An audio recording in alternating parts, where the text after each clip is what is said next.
Hello friends, welcome back to my channel শৃঙ্খলা রান্নাঘরে সকলকে স্বাগত জানাই। এখানে আমি নিয়ে নিয়েছি জলপাই। তো জলপাই দিয়ে আজকে একটা নতুন রেসিপি বানাবো। তো চলুন দেখা যাক।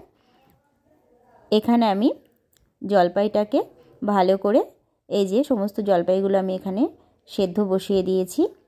এই যে টকবক করে ফুটছে জলটা, সমস্ত জলপাইটা আমি এখানে সেদ্ধ করে নিচ্ছি।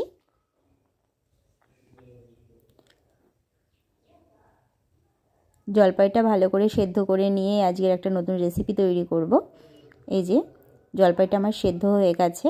এবার এখানে আমি জলপাইটাকে ঠান্ডা করে নিয়েছি। এবার এই জলপাইয়ের থেকে আমি বীজগুলোকে ছাড়িয়ে নেব। এই যে সমস্ত বীজ আমি ছাড়িয়ে নিয়েছি। আর এই যে এখানে দেখুন শাঁসটা এরকম হয়েছে। আর এখানে আমি দিয়ে দেব 1 কাপ চিনি। চিনিটা দিয়ে ভালো করে একসাথে সমস্ত জলপাইয়ের শাঁসটা আর চিনিটা একসাথে মিশিয়ে নিচ্ছি।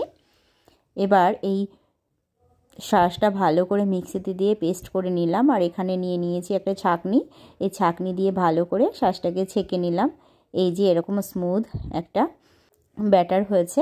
এই যে এখানে আমি শুকনো খোলায় দিয়ে দিলাম 1 চামচ ধনে, 1 চামচ জিরে আর 1 চামচ পাঁচফোড়ন দিয়ে আমি ভালো করে শুকনো খোলায় টেলে নেব। এই যে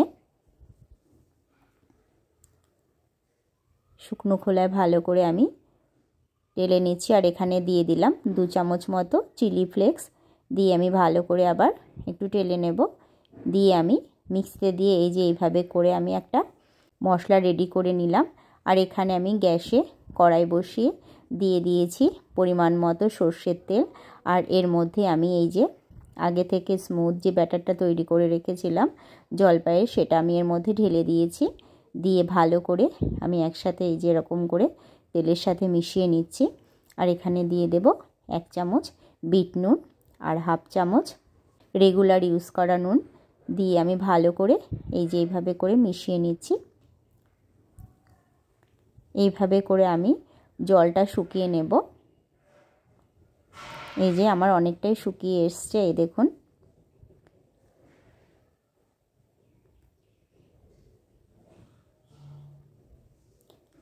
এবার এখানে আমি আগে থেকে যে মশলাটা করে রেখেছিলাম সেই মশলাটা অ্যাড করলাম। দিয়ে আমি ভালো করে আবার নেড়ে চেড়ে একসাথে এই যে মিশিয়ে নিয়েছি।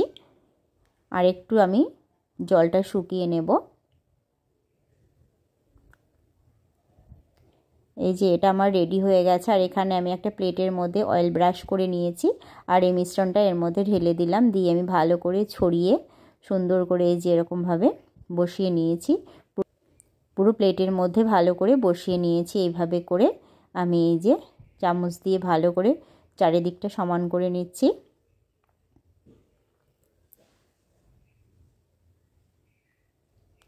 এবার এটাকে আমি ভালো করে রোদে শুকিয়ে নেব। এই যে রোদে শুকিয়ে নিয়ে চলে এসেছি। এবার এখানে আমি কেটে দেখাবো। এভাবে করে আমি পিস পিস করে সুন্দর করে যে যেরকম পছন্দ মতো শেপ দেয়া যাবে। এই যে এইভাবে করে আমি চৌকো চৌকো করে একটা কেটে নিয়েছি। এই যে দেখুন সমস্তটা আমি এখানে কেটে নিয়েছি। এই যে এভাবে করে আমি কেটে নিলাম। এতটা পুরু হয়েছে, যে যেরকম পছন্দ করবেন সে সেরকম রাখবেন।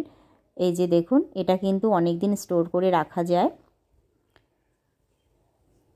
এই যে এটা দেখুন মশলা দিয়ে জলপাই সত্ত্ব কিন্তু দুর্দান্ত লাগে খেতে, টক টক ঝাল ঝাল মিষ্টি মিষ্টি। আর একবার বিট নুন দিয়ে ট্রাই করব,